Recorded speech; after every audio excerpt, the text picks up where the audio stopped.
हाँ जी बच्चों, Arrhenius equation discuss कर रहे थे बच्चों अपन, है ना। तो आरेनियस में आपके सामने देखो एक इक्वेशन लिखा हुआ है, log k2 अपॉन k1, है ना। E अपॉन 2.3 r, ये लिखा हुआ है बच्चों आपके सामने। तो आप एक चीज बताओ बेटा कि ये समझ में आया हुआ आपको? यहाँ तक समझ में आया हुआ है? ये T1 एंड T2 कांस्टेंट, तो log k2 upon k1 directly proportional to E। बच्चों ये आया हुआ है क्या? तो ये भी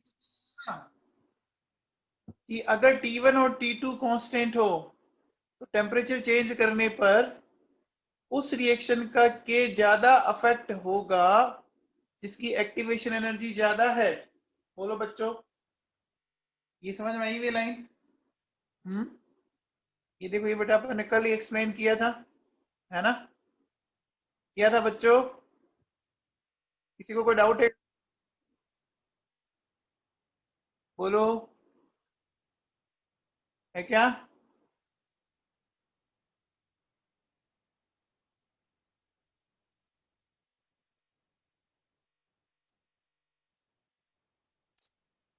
है बच्चों? नहीं है? चलो, अब मैं एक चीज समझाना चाह रहा हूं, वो समझना बच्चों ढंग से, ठीक है ना।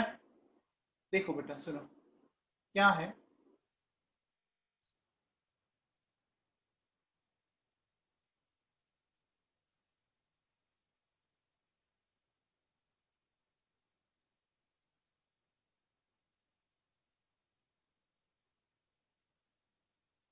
मैंने ये लिया बेटा, ठीक है।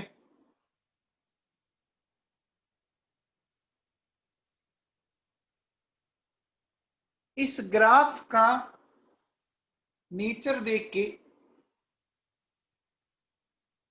पहले ये बताओ बच्चों कि कौन से टाइप की रिएक्शन है ये, कौन से टाइप की रिएक्शन है? Confirm endothermic? सबको क्लियर है ये? ठीक है बच्चों। अब देखो, क्या बेटा मैं इसको ऐसा कह सकता हूं, ये हमारी ई फॉरवर्ड ये हमारी ई बैकवर्ड है बच्चों? सही है ना। देखो सुनो, ये रिएक्शन है एंडोथर्मिक, ठीक है। अब देखो बेटा सुनो, ये ई फॉरवर्ड और ये ई बैकवर्ड है बच्चों। अब एक चीज बताओ, कौन सी एक्टिवेशन एनर्जी ज्यादा?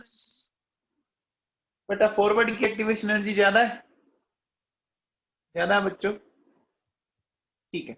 अब मुझे एक चीज बताओ, अगर मैं टेम्परेचर बढ़ाऊंगा तो आपको पता है कि रेट कांस्टेंट चाहे फॉरवर्ड का हो और चाहे बैकवर्ड, दोनों इंक्रीज करेंगे क्या? रेट कांस्टेंट बच्चों चाहे फॉरवर्ड हो चाहे बैकवर्ड हो, दोनों इंक्रीज करेंगे ना? करेंगे बच्चों, कंफर्म सी बात है। ये सबको पता है क्या? जो मैं लाइन बोल रहा हूं उसको समझ पा रहे हो क्या? बेटा टेम्परेचर बढ़ाने पर रेट कांस्टेंट बढ़ता है, ये सबको पता है।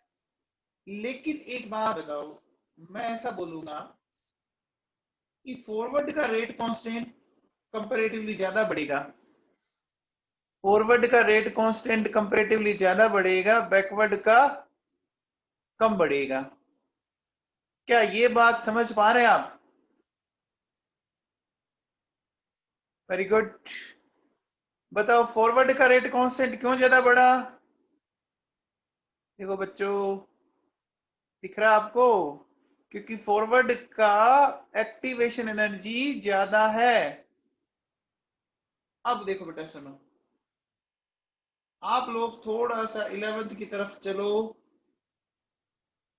तो आप लोगों ने पढ़ा था equilibrium constant is the ratio of rate constant of forward and backward reaction, यही था बच्चों।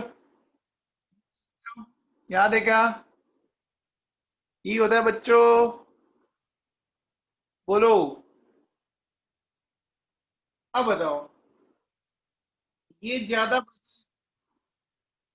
और ये कंपैरेटिवली कम बढ़ रहा है, तो बताओ बच्चों, ओवरऑल इक्विलिब्रियम कांस्टेंट क्या होगा? बढ़ेगा या घटेगा?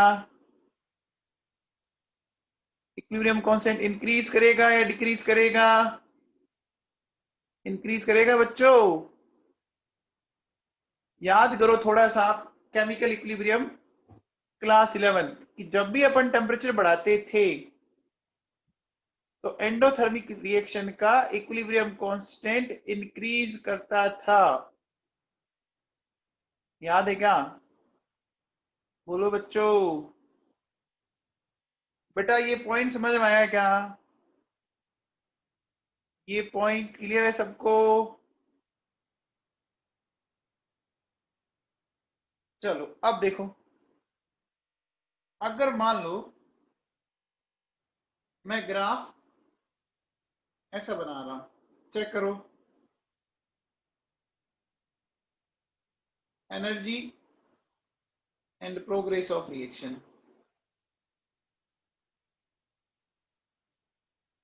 तो देख के बताओ बच्चों, ये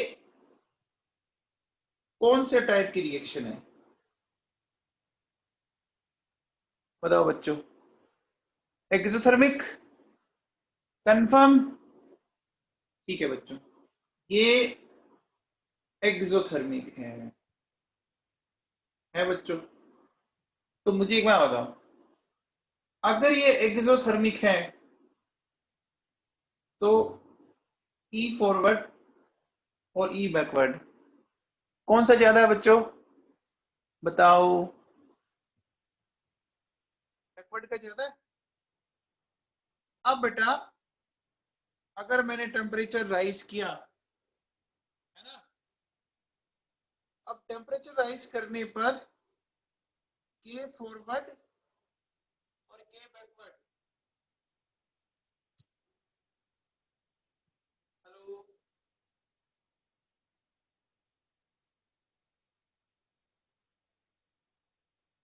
चलो बेटा वापस कनेक्ट करता हूं मैं आपको, ठीक है ना, वापस कनेक्ट करता हूं। हेलो। हाँ बेटा, देखिए, तो अब ये एक्सोथर्मिक है ना बेटा?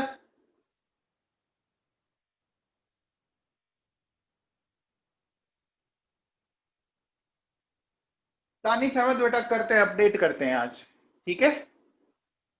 हाँ जी, देखो सुनो, अगर अपन टेम्परेचर इंक्रीज करें तो बेटा एक बात बताओ कि ये के फॉरवर्ड एंड के बैकवर्ड दोनों राइज करेंगे बच्चों? करेंगे। बट कौन सा ज्यादा राइज करेगा इस बार बताओ? कौन सा ज्यादा राइज करेगा? देखो, ये वाला ज्यादा राइज करेगा क्या बच्चों? ये वाला कंपैरेटिवली कम करेगा। तो अब बताओ, के इक्विलिब्रियम क्या होता है? डिवाइडेड बाई के बैकवर्ड होता है बच्चों। अब बताओ, तो ओवरऑल के इक्विलिब्रियम क्या हो जाएगा? डिक्रीज कर जाएगा। कर जाएगा। तो समझ में आया बच्चों? बोलो बेटा। तो अगर रिएक्शन एंडोथर्मिक है तो टेम्परेचर बढ़ाने पर इक्विलिब्रियम कांस्टेंट राइज किया, और अगर रिएक्शन एक्सोथर्मिक है तो टेम्परेचर बढ़ाने पर इक्विलिब्रियम कांस्टेंट डिक्रीज किया। ये बात 11th की है, बट देखो बेटा, आप इसको आराम से एक्सप्लेन कर सकते हो। तो अब मुझे एक बात समझाओ, मैंने दोनों रिएक्शन ली, चाहे एंडो चाहे एक्सो, देखो टेम्परेचर बढ़ाने पर रेट कांस्टेंट तो दोनों को बढ़े है ना, है ना बच्चों? अरे रेट कांस्टेंट तो दोनों के बढ़े हैं ना, ये एग्जाम में हम गलत कर देते, है ना? लेकिन आप चेक करो कि एंडोथर्मिक का इक्विलिब्रियम कांस्टेंट इंक्रीज किया और एक्सोथर्मिक का इक्विलिब्रियम कांस्टेंट डिक्रीज किया। क्या ये बात आप पकड़ पा रहे हैं? Rate constant and equilibrium constant में आप डिफरेंशिएट कर पा रहे हैं बच्चों? इक्विलिब्रियम कांस्टेंट अलग चीज है एंड रेट कांस्टेंट अलग चीज है। इक्विलिब्रियम कांस्टेंट फॉरवर्ड और बैकवर्ड का बच्चों रेशियो है। ये बात समझ में आई क्या? बोलो बच्चों, सबको क्लियर है ये बात? सबको क्लियर है बेटा? आगे चलूं? बोलो। ठीक है, चलिए बेटा, ये एक छोटा सा क्वेश्चन पढ़िए। ये आपका क्वेश्चन 12th में आ चुका, ये वाला क्वेश्चन नीट में आ चुका, और ये वाला क्वेश्चन जेई में आ चुका। अब बताओ बच्चों कैसे करेंगे इस क्वेश्चन को? If rate constant becomes double when temperature changes from 300 to 310 kelvin, then calculate activation energy of reaction in kilo calorie. ठीक है बेटा? अब देखो बेटा, सुनो, ध्यान दो। सबसे पहले एक चीज बताओ, ये टेम्परेचर कांस्टेंट आपको याद है क्या? आपका रेट कांस्टेंट डबल कर रहा है, तो इसको सॉल्यूशन कैसे करेंगे? देखो बच्चों, log K2 upon K1 E upon 2.303 R T2 minus T1 T2 है बच्चों। आप बताओ, आपने टेम्परेचर 300 to 310 केल्विन किया, तो रेट कांस्टेंट बच्चों क्या हो गया? डबल हो गया ना? अरे रेट कांस्टेंट डबल हो गया ना? तो यही तो कहना चाह रहा है ये रेट कांस्टेंट डबल होने का मतलब आप ये कह सकते हो K2 की वैल्यू 2K1 होगी। तो बताओ बच्चों, K2 अपॉन K1 2 हो गया क्या? हो गया क्या बच्चों? तो अब बस आपको ये वैल्यू रखनी है। ठीक है? अच्छा बच्चों, किस में फाइंड आउट करना है? हमें किस में फाइंड आउट करना है? बोलो बच्चों। देखो, किलो कैलोरी में फाइंड आउट करना है ना? तो बेटा आर की वैल्यू क्या लूं? आर की वैल्यू 2 ले लूं? ठीक है। अब देखो, 310 माइनस 300 डिवाइडेड बाई 300 इंटू 310, या इतना समझ में आया आप लोगों को? अच्छा बच्चों, अब एक बार बताओ, log 2 की वैल्यू बताओ। log 2 की वैल्यू बताओ 0.3। तो एक्टिवेशन एनर्जी कितनी आ जाएगी? देखो 0.3 2.303 इंटू 2, ये हो गया 300, ये हो गया 310। ठीक है? नीचे आ जाएगा देखो बच्चों 10, और ये मैं 1000 क्यों लगा रहा हूं बच्चों बताओ? ये मैं 1000 किस लिए लगा रहा हूं? क्योंकि मुझे बच्चों किलो कैलोरी में निकालना है ना बेटा? समझ में आ गई बात? अरे बात समझ में आ गई बच्चों? ठीक है, तो सोल्व करेंगे बच्चों, 12.83 किलो कैलोरी आ जाएगा, है ना? ठीक है बच्चों? तो ये नीट में आया हुआ है, ये 12th में आया हुआ है, और ये जेई में आया हुआ है। इसका मतलब ये क्वेश्चन कहाँ है फिर बताओ? ऐसा क्वेश्चन कहाँ मिलेगा? ऐसा क्वेश्चन फिर आपकी एनसीईआरटी में पक्का मिलेगा, है ना? क्या? चलो, अब ये बताओ बच्चों, ये वाला क्वेश्चन बताओ। इन the presence of catalyst activation energy decreases by 2 kilocalorie, then rate of reaction becomes how many times? बताओ बच्चों, है ना? how many times at 27 degree Celsius? ये बताना है बच्चों आपको। how many times at 27 degree Celsius? बताइए बच्चों।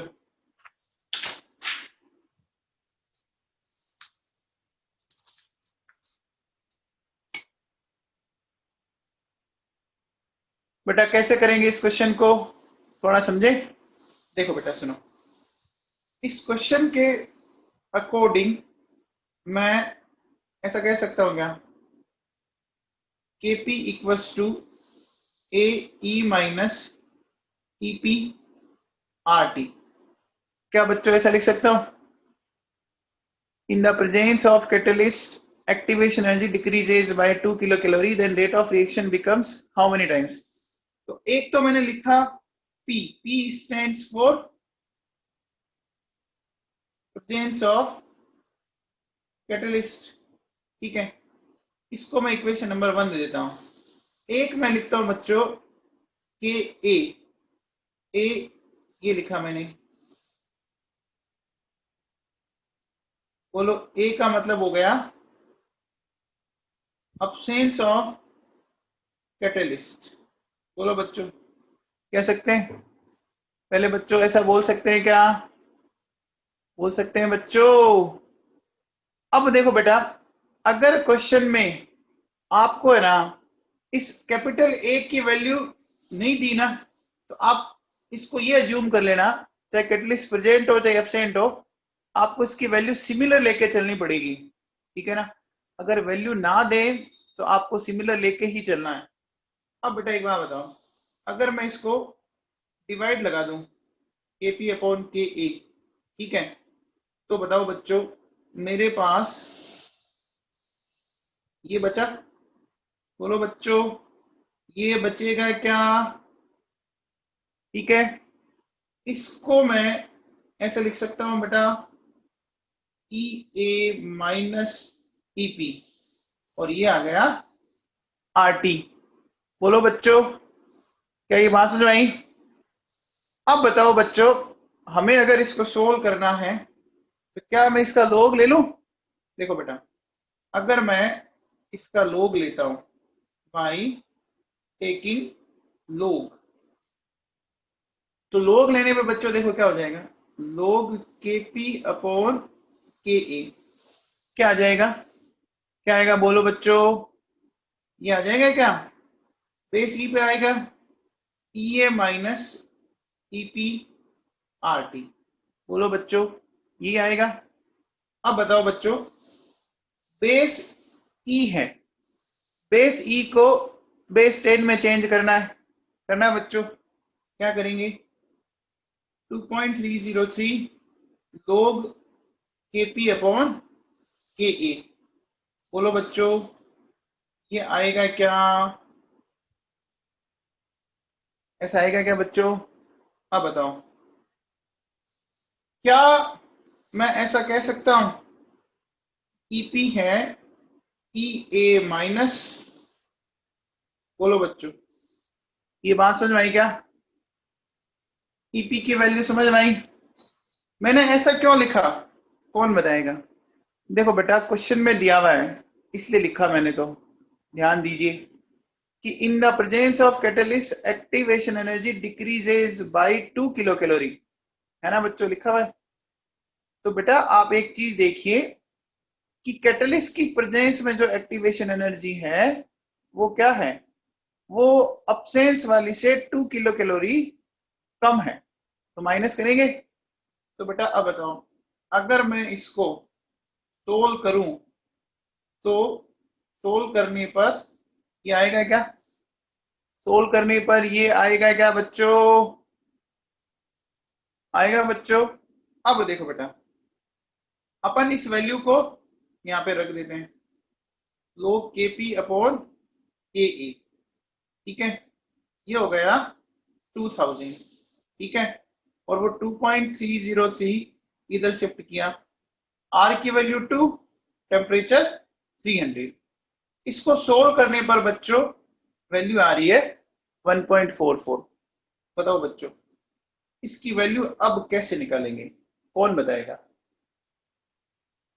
इसकी वैल्यू कैसे निकालेंगे? एक बात बताओ बच्चों, ये 1 आ रहा है, इसका मतलब ये कंफर्म है कि इसकी वैल्यू 10 से तो ज्यादा ही है, इसकी वैल्यू 10 से ज्यादा। एक बात बताओ बच्चों, देखो log 10 की वैल्यू 1 हुई ना। अच्छा बच्चों log 20 की वैल्यू बताओ, 1.30 हुई क्या? log 20 की वैल्यू 1.30 हुई क्या? क्योंकि बच्चों अपन क्या लिख सकते हैं, 20 को 2 इंटू 10, 2 की वैल्यू कितनी होती है बच्चों, 2 की वैल्यू कितनी होती है बच्चों, 0.3, तो 0.3 और 1 1.3। अब बताओ बच्चों, log 30 की वैल्यू बताओ कितनी हो सकती है, log 30 की वैल्यू बताओ, log 30 की वैल्यू, वेरी गुड, 1.48 हो सकती है ना, अप्रोक्स नहीं बेटा, 1.48 होगी इंसाफ अमाद, ठीक है। भाई 30 को आप क्या लिख सकते हो, 30 को आप ऐसे लिख दो ना, 3 इंटू 10, टी की वैल्यू पढ़ी थी हमने 0.48 है ना। एक बात बताओ बच्चों, हमारी वैल्यू इनके कहीं बीच में आ रही है ना, बोलो बच्चों, हमारी वैल्यू कहीं पर इनके बीच में आ रही है, तो क्या लोग 25 हो सकता है क्या, लोग 25 हो सकता है क्या, चेक करो। देखो लोग 25 को अपन ऐसा लिख सकते हैं, तो बताओ ये वैल्यू क्या आएगी, 0.7, तो 1.4, और हमारी वैल्यू कितनी आ रही है, हमारी वैल्यू आ रही है 1.44, थोड़ी सी ज्यादा चलनी पड़ेगी बच्चों आपको अभी भी। तो अब 25 और 30 के बीच में कोई ढूंढो, तो बेटा मैं एक काम करता हूं, अगर मैं बच्चों लोग 28 लूं, है ना बेटा, अब बताओ लोग 28 को क्या मैं ऐसा लिख सकता हूं, लोग 7 इंटू 4 लिख सकता हूं बच्चों।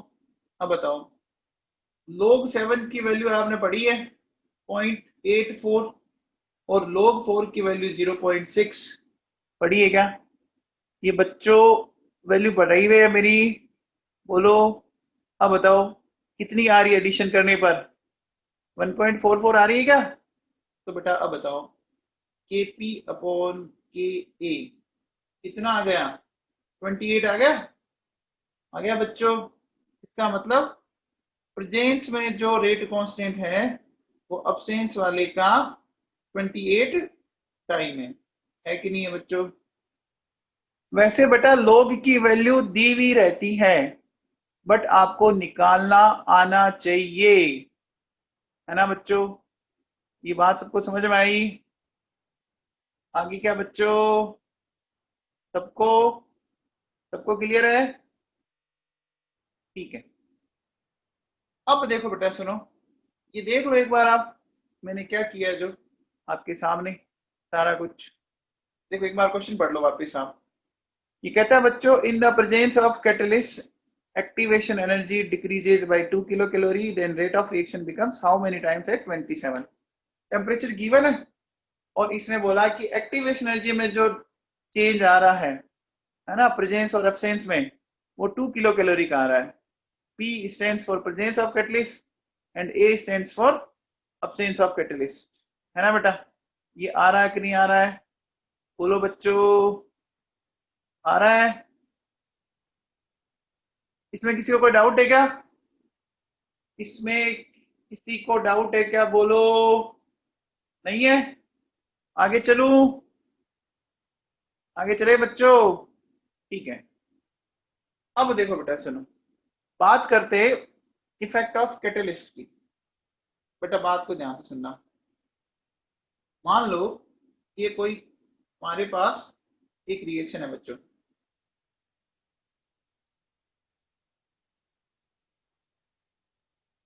ठीक है, ये कोई रिएक्शन है, ये अभी हम बात कर रहे हैं इसमें अब्सेंस ऑफ कैटलिस्ट, ठीक है बच्चों। अब देखिए, अब मैंने क्या किया, अब बेटा मैंने एक ये कर दिया, ये बताओ, ये मैंने एक्टिवेशन एनर्जी कम की ना बच्चों, बताओ बेटा, एक्टिवेशन एनर्जी कम की, है ना, तो इसका मतलब ये क्या हो गया, ये हो गया बच्चों आपका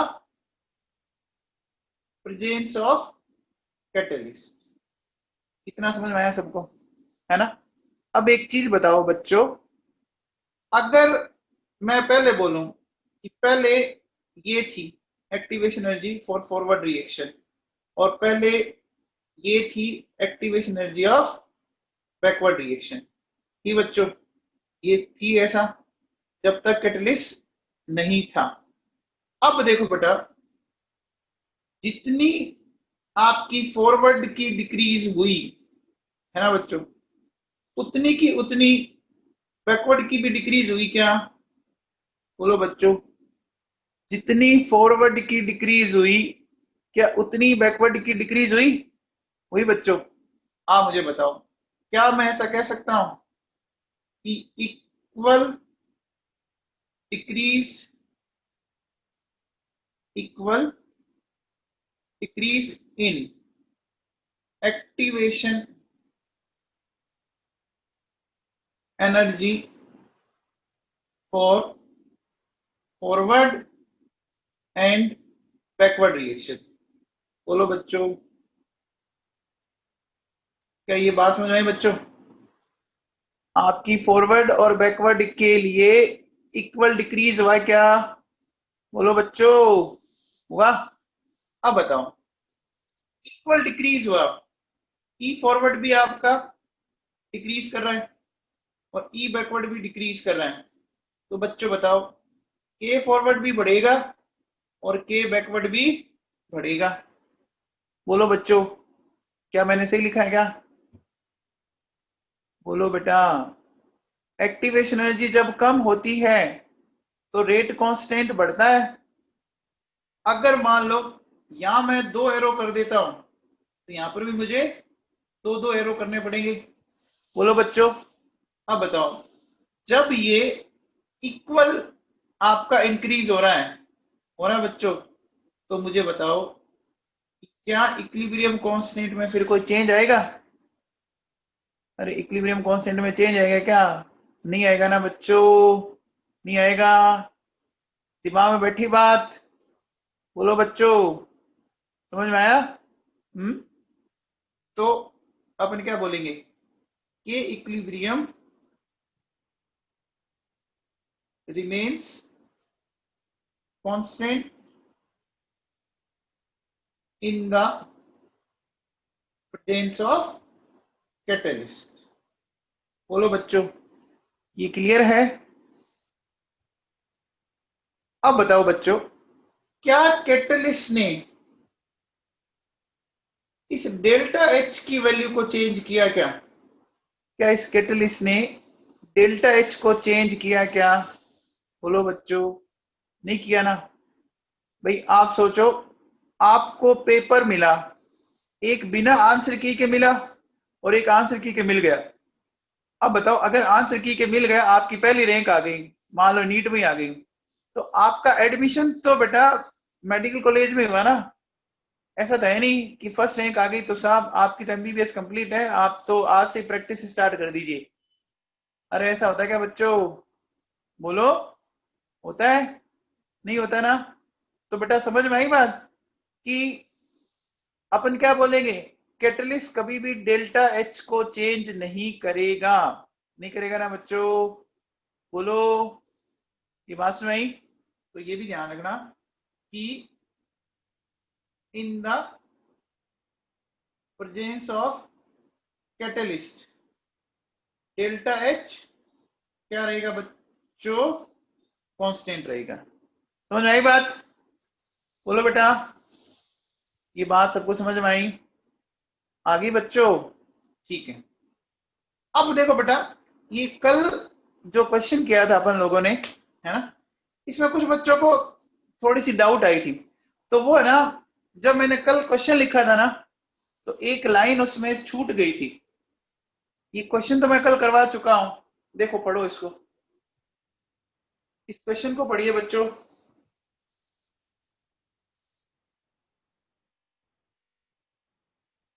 इस क्वेश्चन को पढ़िए, क्या कहता है? A hydrogenation reaction is carried out at 500 Kelvin.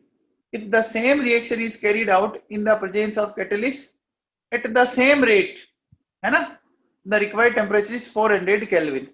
तो बेटा ये वाली जो चीज है ना, ये कल जब मैंने लिखा था ना तो वो शायद उसमें लिख नहीं पाया था मैं, निकल गई थी दिमाग से, है ना। क्वेश्चन मैं करवा चुका हूं बच्चों, ये देखो आपको मैंने कल करवा दिया था, ये करवाया था बच्चों, ये देखो ये पढ़ा, तो वापस बताओ यही क्या है क्वेश्चन, तो ये सोल्व किया पड़ा देखो आपके सामने, दिख रहा है क्या बच्चों, बोलो बेटा।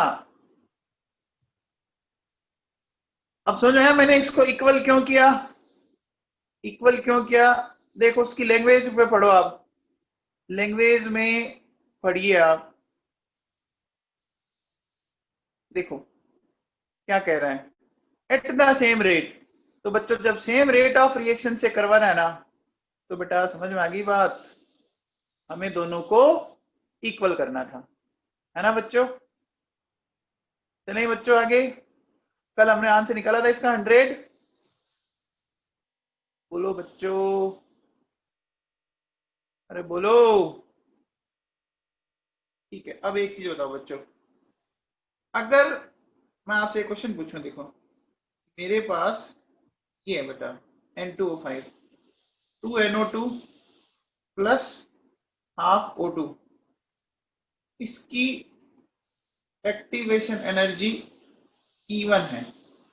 अब बताओ अगर मैंने इसको ये कर दिया तो इसकी एक्टिवेशन एनर्जी E2 है, तो बताओ मुझे relation between E1 and E2, बताओ, ये किसी टाइम AIEEE में आया हुआ क्वेश्चन है बच्चों,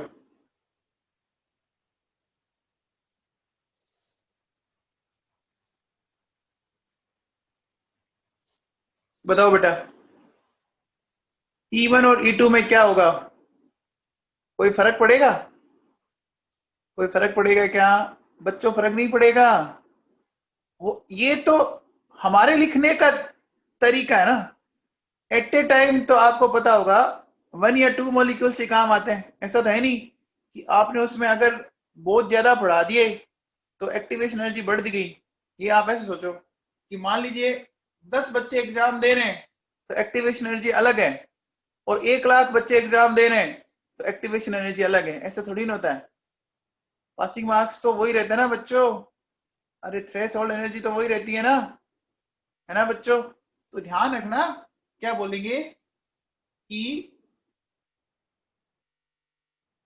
activation energy is not affected by stoichiometric coefficient of reaction. ठीक है बच्चों, ये वाला पॉइंट काम का बेटा। देखो बेटा सुनो, अभी बताओ, अभी जो नीट का पेपर हुआ था उसमें काइनेटिक्स के कितने क्वेश्चन आए थे, आप लोगों ने पेपर देखा ही था, कितने क्वेश्चन थे बताओ, काइनेटिक्स के 2 क्वेश्चन थे ना बच्चों, एक फर्स्ट ऑर्डर से था, है ना, और एक कोलिजन थ्योरी से था। अब आप देखो बेटा, आर्हेनियस इक्वेशन से कोई क्वेश्चन नहीं था, है ना, अभी आर्हेनियस इक्वेशन से कोई क्वेश्चन नहीं आया था। अब देखो बेटा, ये आर्हेनियस इक्वेशन बहुत बड़ा टॉपिक है, हमने पढ़ा इसको इतना ढंग से, है ना बेटा। अब बेटा जब आपका पेपर होएगा ना तो कंफर्म है कि आर्हेनियस इक्वेशन से क्वेश्चन आएगा ही आएगा। अरे समझ रहे हो मेरी बात, मैं क्या बोल रहा हूँ, मेरी बात को आप समझ रहे हो क्या, है ना। ठीक है बेटा, ओके, चलो। तो बेटा मैंने आर्हेनियस इक्वेशन को हर टाइप से जैसे क्वेश्चन बनते हैं वो मैंने पढ़ा दिया। अब देखो बेटा, अपन आगे चलते हैं थोड़ा सा। अब मैं एक नई हेडिंग लेता हूं, rate of reaction for reversible reaction. ठीक है बेटा, ये चैप्टर कल अपना खत्म हो जाएगा, कल अपन ये चैप्टर खत्म कर देंगे, ठीक है ना, कल चैप्टर खत्म कर देंगे बच्चों अपन। देखो बेटा सुनो, अगर मान लो मैं इसको ऐसा लिखूं,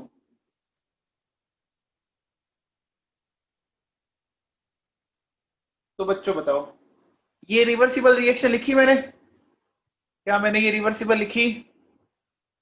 बोलो बच्चों। अब मुझे बताओ, इसमें एक रिएक्शन फॉरवर्ड है और एक रिएक्शन बैकवर्ड है, ठीक है? इसमें एक फॉरवर्ड है, एक बैकवर्ड है। और रिवर्सिबल में बच्चों दोनों चलती है ना? रिवर्सिबल में फॉरवर्ड भी चलेगी, बैकवर्ड भी चलेगी, चलेगी बच्चों। अब एक बात बताओ, अगर आप फिजिक्स में आपका कोई पार्टिकल दो डायरेक्शन में मूव कर रहा हो, है ना, तो आप बताओ उसकी नेट रेट ऑफ रिएक्शन निकालने के लिए आप क्या करते? उन दोनों का डिफरेंस लेते कि सौर प्रजापत बेटा जीरो एक डेफिनेट स्टेट पे आएगा, वो भी बताता हूं जीरो कब आएगा, ठीक है? तो रिवर्सिबल में बच्चों अपन ऐसे करेंगे कि मान लीजिए आप इस तरफ जा रहे हो 10 मीटर पर सेकेंड से और वापस इधर आ रहे हो 2 मीटर पर सेकेंड से, तो ओवरऑल आप कह सकते हो आपकी स्पीड 8 मीटर पर सेकेंड होगी, ऐसा कह सकता हूँ क्या बच्चों? बोलो, है ना? अब देखो बेटा सुनो, अब वो जीरो वाला लफड़ा क्या है वो भी अपन समझेंगे। अच्छा पहले एक बात है बच्चों, रेट ऑफ फॉरवर्ड को क्या मैं ऐसा लिख सकता हूं बच्चों? के फॉरवर्ड H2 और I2, बोलो बच्चों। और के बैकवर्ड को क्या मैं ऐसा लिख सकता हूं क्या? ये लिख सकता हूं, ये याद आ रहा है कहाँ पढ़ा था ऐसा? आप लोगों ने कहाँ पढ़ा था? रेट लॉ में पढ़ा था और केमिकल इक्विलिब्रियम में भी पढ़ा था बच्चों, पढ़ा था। अब देखो बेटा, मैं बच्चों इसको ऐसे लिख सकता हूं,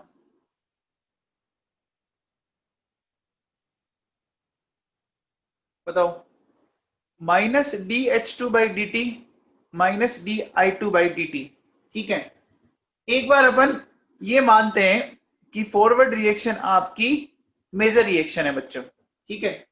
और फिर मैंने ये ले लिया, मैंने एक बार ये मान लिया कि फॉरवर्ड रिएक्शन जो है आपकी मेजर रिएक्शन है बच्चों, ठीक है?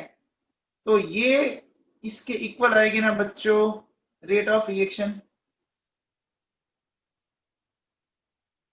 बताओ बच्चों, याद है क्या? हमने rate of reaction stoichiometric coefficient के टर्म्स में पढ़ी थी। अरे स्टोइकोमेट्रिक कोफिशिएंट के टर्म्स में जब हमने पढ़ी थी तो हमने क्या लिखा था याद करो? जो कोफिशिएंट है उससे डिवाइड लगाया था क्या?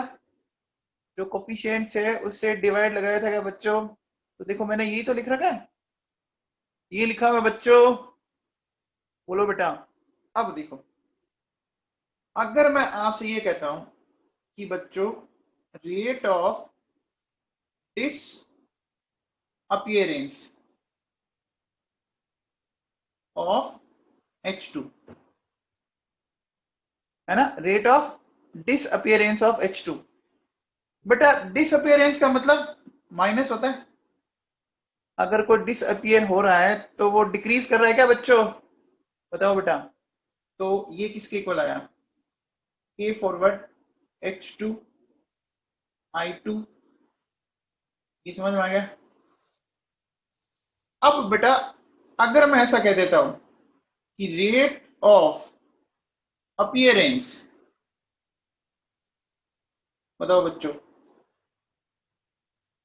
रेट ऑफ अपीयरेंस, अपीयरेंस का मतलब बताओ बच्चों, इंक्रीज होना या डिक्रीज होना? अगर कोई अपीयर हो रहा है तो इंक्रीज करेगा या डिक्रीज करेगा? इंक्रीज करेगा। अब बच्चों एक काम करो, इस नेगेटिव साइन को अगर मैं उधर शिफ्ट कर दूं, नेगेटिव साइन को मैं उधर शिफ्ट कर दूं तो बेटा क्या हो जाएगा बताओ? अगर मैं, मेरे देखो मेरे पास ये आया हुआ था ना, मैं एक बार सिर्फ इसको ये लिखता हूं, ये आया था देखो बच्चों, के फॉरवर्ड H2 I2 ये आया था हमारे पास। अब हमें क्या करना पड़ेगा, इस माइनस को बच्चों इधर शिफ्ट करना पड़ेगा ना। बोलो बच्चों, अरे ये बात समझ में आई? तो बेटा अब बताओ क्या बन जाएगा। ठीक है, क्या अब ये ऐसा बन जाएगा क्या? बताओ बच्चों, बोलो बेटा, ये सही लिखा है क्या? ये सही है? अब एक बात बताओ बच्चों, ये जो आपका H2 है, ठीक है, इस रिएक्शन में बताओ H2 किस रिएक्शन से तो आपका डिसअपियर हो रहा है और किस रिएक्शन से अपीयर हो रहा है? बताओ बच्चों, H2 किस रिएक्शन से डिसअपियर हो रहा है? देखो डिसअपियर तो हो रहा है फॉरवर्ड से, है ना, और अपीयर हो रहा है बैकवर्ड से। कंफर्म है? तो अब बताओ बच्चों, देखो जहां से वो डिसअपियर हो रहा है तो फॉरवर्ड वाले के अकॉर्डिंग तो माइनस आएगा। देखो बेटा, आप देखो, के फॉरवर्ड के आगे माइनस है, चेक करो, के फॉरवर्ड के आगे माइनस है और के बैकवर्ड के आगे प्लस है कि नहीं है? बोलो बच्चों, अरे ये बात समझ में आई क्या? ये बात समझ में आई बच्चों? बोलो बेटा, ये क्लियर है सबको? पक्का? अब बताओ बच्चों, अगर मैं आपसे बोलूं कि rate of appearance of HI, बच्चों बताओ, rate of appearance of HI, तो क्या मैं उसको ऐसा लिख सकता हूं क्या? क्या मैं उसको ऐसा लिख सकता हूं?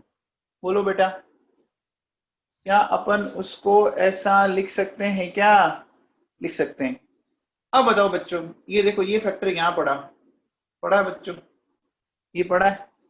अब अगर यहां से मुझे ये लाना है तो मुझे 2 को उस साइड ट्रांसफर करना पड़ेगा क्या? तो 2 को अगर मैं उस साइड ट्रांसफर करूं तो 2K फॉरवर्ड H2 I2, है ना? करेंगे बच्चों? ठीक है, फिर क्या होगा बच्चों बताओ, 2K बैकवर्ड HI का स्क्वायर। बोलो बच्चों, ऐसा करेंगे क्या? ये 2 को उधर शिफ्ट करूंगा ना बच्चों? अरे दिमाग में बैठी क्या बात? अब मुझे बताओ कि जो आपने लिखा है वो उसके अकॉर्डिंग सही आ रहा है क्या? उसके अकॉर्डिंग सही आ रहा है क्या?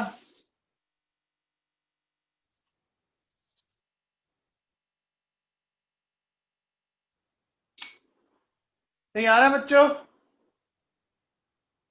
आप बताओ, HI जो है वो किस रिएक्शन से आपका अपीयर हो रहा है? बताओ, HI किस रिएक्शन से अपीयर हो रहा है? फॉरवर्ड से ना। तो अगर वो फॉरवर्ड से अपीयर हो रहा है तो देखो के फॉरवर्ड के आगे प्लस है बच्चों? अच्छा बताओ, HI किस रिएक्शन से डिसअपियर हो रहा है? HI किस रिएक्शन से डिसअपियर हो रहा है? बैकवर्ड हो रहा है। देखो बैकवर्ड वाले के आगे माइनस है। ये बच्चों बात समझ में आई? बोलो बेटा, बोलो। ठीक है, अब देखो बेटा सुनो, अगर मैं बोलूं, अगर मैं बोलूं कि एट इक्विलिब्रियम स्टेट, है ना बेटा, तो इक्विलिब्रियम स्टेट पे बच्चों क्या अपन ऐसा कह सकते हैं, रेट ऑफ फॉरवर्ड बराबर रेट ऑफ बैकवर्ड। बोलो, RF and RB will be equal, ऐसा होगा बच्चों। तो जब ये इक्वल हो जाएंगे तो दोनों का डिफरेंस क्या आएगा बच्चों? बताओ, बताओ, दोनों का डिफरेंस 0 आएगा। अब देखो बेटा, आपने इसमें से किसी को भी उठा लो और उसकी रेट ऑफ अपीयरेंस या डिसअपियरेंस को अगर आप 0 कर देते हो तो आप आराम से अब क्या निकाल सकते हो, इक्विलिब्रियम कांस्टेंट की वैल्यू। देखो बेटा, जैसे मैं आपको बताता हूं कि अगर मान लो rate of appearance of H2 मैं 0 कर दूं, तो बेटा 0 करने पर क्या मुझे ऐसा मिल जाएगा? बोलो बच्चों, ऐसा मिलेगा क्या? अरे 0 के इक्वल कर दूं? बोलो बेटा। अब क्या मैं इसको ऐसा लिख सकता हूं? ऐसा लिख सकता हूं बच्चों, के बैकवर्ड HI का स्क्वायर। अब अगर मैं इसको सोल्व कर लूं, के बैकवर्ड के फॉरवर्ड, तो HI का स्क्वायर H2 और I2। याद करो, इसी रेशियो का आप क्या बोलते हो बच्चों? बताओ, इक्विलिब्रियम कांस्टेंट बोलते हो क्या? बोलो बच्चों। आप किसी को भी ले लो बेटा, यही आएगा। अब आपको लगता है कि मैं rate of appearance of HI से करूं, इससे करके देख लो। देखो,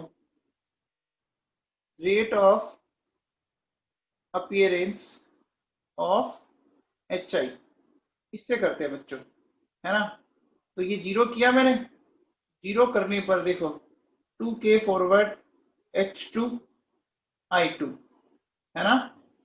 2k बैकवर्ड HI का स्क्वायर, 2 से 2 कैंसिल हो जाएगा बच्चों, और बचा क्या?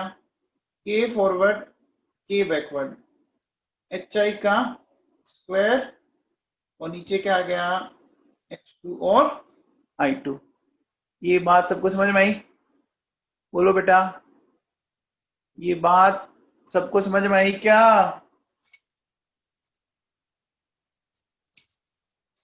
जब भी आपको बेटा, आपको जब भी क्या कहे कि आपको वो कहेगा कि हमें है ना इक्विलिब्रियम कांस्टेंट निकाल के दो, तो रेट ऑफ अपीयरेंस और डिसअपीयरेंस को क्या करना है आपको? 0 के इक्वल करना है बस। ये दिमाग में फिट कर लो। अगर आपने ऐसा किया तो आप सही कर जाओगे। छोटा सा स्टेप ध्यान रखना है। क्या ध्यान रखना है बच्चों? बताओ।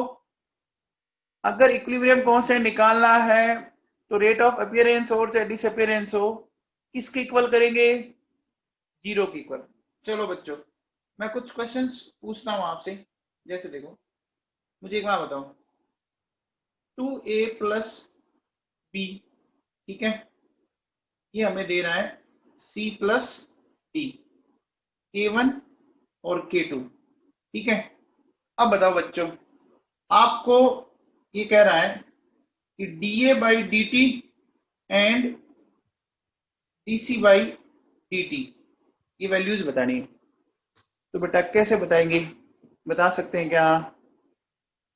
देखो बेटा, इनको सोल्व करना बहुत आसान है। आपको करना है क्या बेटा? देखो सुनो, जो आप अभी तक करते आए हो ना, वही करना है। सबसे पहले आप उसको है ना स्टोइकियोमेट्रिक फॉर्म में लिखते जाओ। क्या मैंने सही लिखा? क्या मैंने सही लिखा? Minus D A by D T into half, फिर dB बाई डी टी, ठीक है, फिर dC बाई डी टी, और फिर ये लिखा बच्चों। क्या मैंने स्टोइकियोमेट्रिक के अकॉर्डिंग से लिखा बच्चों? बोलो बेटा।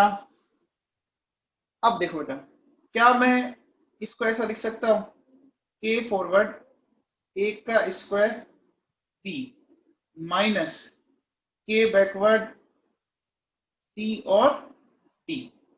बोलो बच्चों, ऐसा लिखूंगा क्या? बोलो। अरे बेटा लिखूंगा क्या?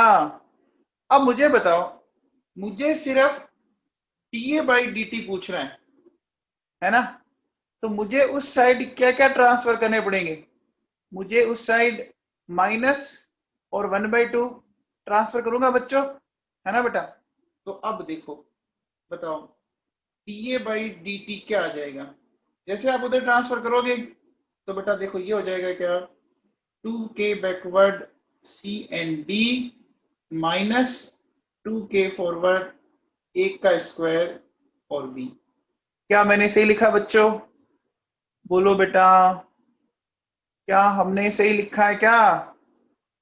अब बताओ, अगर आपसे ये पूछ रहा है कि बताओ डीसी बाई डी बताओ, तो ये तो डीसी बाई डी है, ये तो कोई प्रॉब्लम ही नहीं है। देखो बेटा, के फॉरवर्ड एक का स्क्वायर बी, और ये के बैकवर्ड सी एंड डी। अब बताओ बच्चों, अगर आपसे ये कह देता कि मुझे इक्विलिब्रियम कांस्टेंट निकालना है, तो क्या करूं?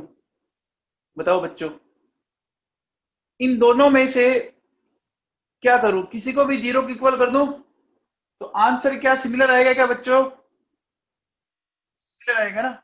अब किसी बच्चे को ये तो नहीं लग रहा कि सर देखो यहाँ पे टू है, तो बेटा वो तो जब आप सिमिलर करोगे तो टू वाला फैक्टर तो वैसे ही आपका खत्म हो जाएगा ना।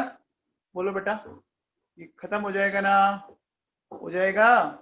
ठीक है, चलिए बच्चों, ये बताओ, अगर मैं ये बोलूं 2a प्लस 3b, ठीक है बेटा, इसका मैंने बोला k1, इसका बोला k2, 3c 2d, और 2c, और ये बोला मैंने k3 t प्लस f। अब बेटा आपको इसमें देखो क्या बताना है, आपको इसके लिए बताना है डीसी बाई dt, ये बताना है बच्चों, ठीक है ना। आपको इसके लिए, इस इक्वेशन के लिए डीसी बताना है, ठीक है बेटा, ये बताना है बच्चों।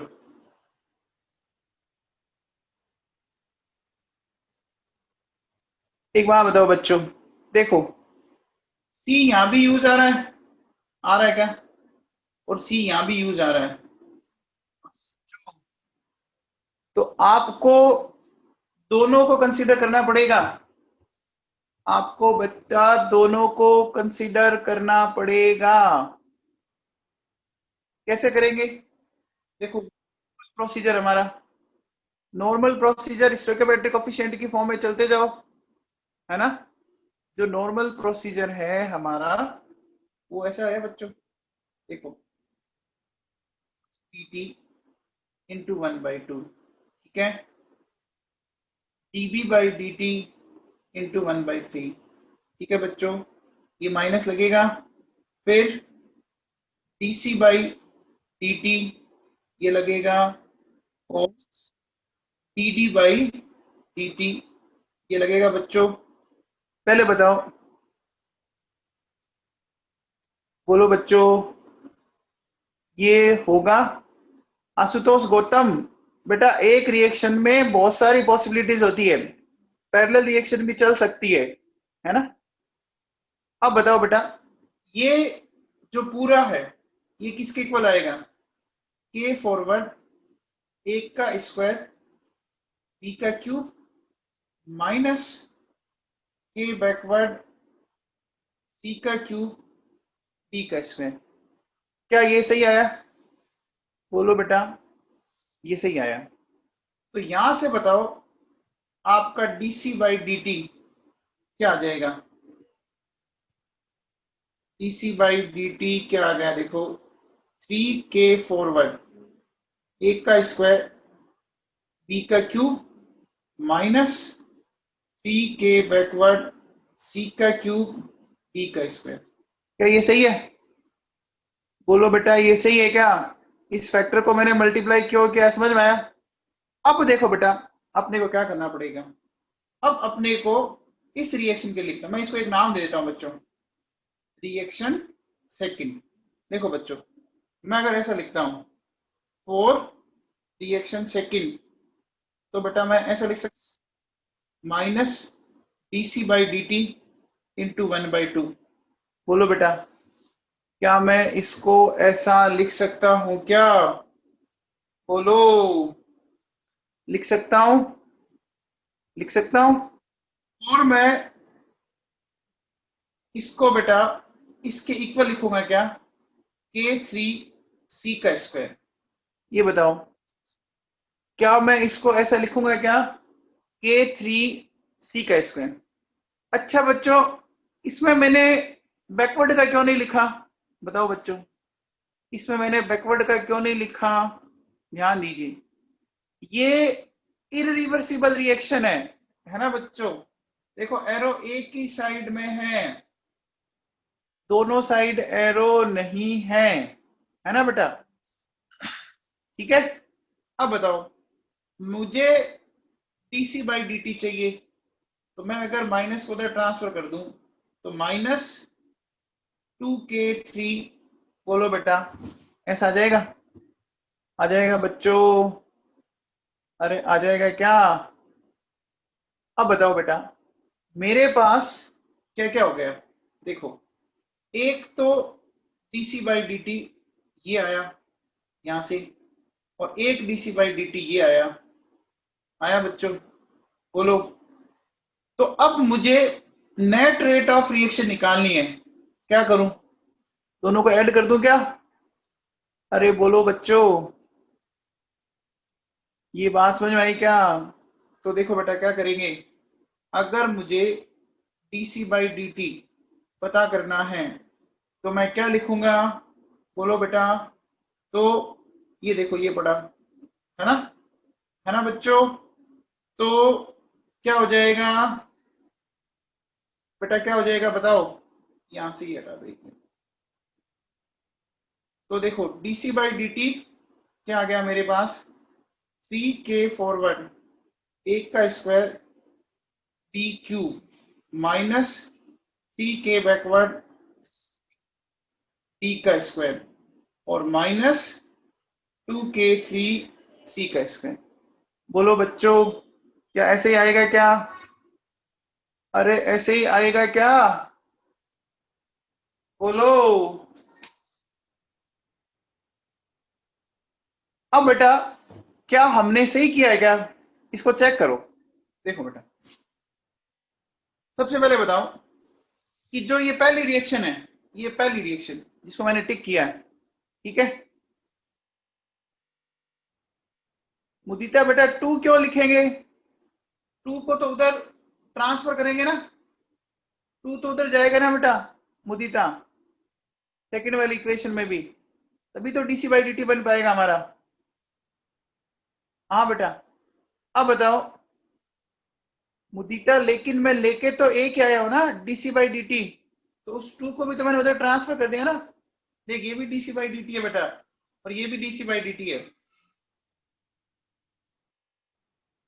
बेटा। 2 dc/dt कैसे करोगे आप, समझ नहीं आई बात मेरे को तो। अरे स्टोइकियोमेट्रिक अकॉर्डिंग तो डिवाइड लगाएंगे ना बेटा, अरे स्टोइकियोमेट्रिक अकॉर्डिंग तो डिवाइड लगेगा ना। सही तो लिखा है, थोड़ा चेक करो वापिस आप, 2k3 सही तो लिखा है, -2k3, कहीं गलत नहीं है, चेक करना आप। अब देखो बेटा सुनो, आप बताओ, इस पहली वाली इक्वेशन को चेक करो, फॉरवर्ड से सी बन रहा है क्या, बोलो बच्चों, फॉरवर्ड से सी बन रहा है क्या, बन रहा है बच्चों, है ना। इस K1 को मैं के फॉरवर्ड बोल देता हूं, और इसको मैं के बैकवर्ड बोल देता हूं, क्योंकि मैंने के फॉरवर्ड के बैकवर्ड कहां में ले लिया। तो बताओ, इस के फॉरवर्ड के अकॉर्डिंग तो बढ़ेगा ना, तो बढ़ेगा, तो उसके अकॉर्डिंग देखो प्लस आ रहा है बच्चों, के फॉरवर्ड वाले के अकॉर्डिंग प्लस आ रहा है, और के बैकवर्ड वाले के अकॉर्डिंग बताओ माइनस आ रहा है क्या। देखो बैकवर्ड रिएक्शन से सी कंज्यूम होगा ना, अरे K2 या के बैकवर्ड से सी कंज्यूम हो रहा है क्या बच्चों, हो रहा है, तो देखो इसमें माइनस आएगा। अब बताओ K3 वाले के अकॉर्डिंग, K3 वाले के अकॉर्डिंग इसका क्या हो रहा है, K3 वाले के अकॉर्डिंग ये क्या हो रहा है, डिसअपियर, कंज्यूम हो रहा है, तो K3 वाले के आगे भी क्या आएगा, K3 वाले के आगे भी क्या आएगा, देखो बच्चों माइनस आया, ये पढ़ा, K3 के आगे माइनस, है ना, के बैकवर्ड के आगे माइनस। अरे समझ में आई क्या बात, बोलो बेटा, समझ में आ गया। तो बेटा कल अपन इस चैप्टर को खत्म करेंगे, ठीक है ना, कल अपन इस चैप्टर को खत्म कर देंगे।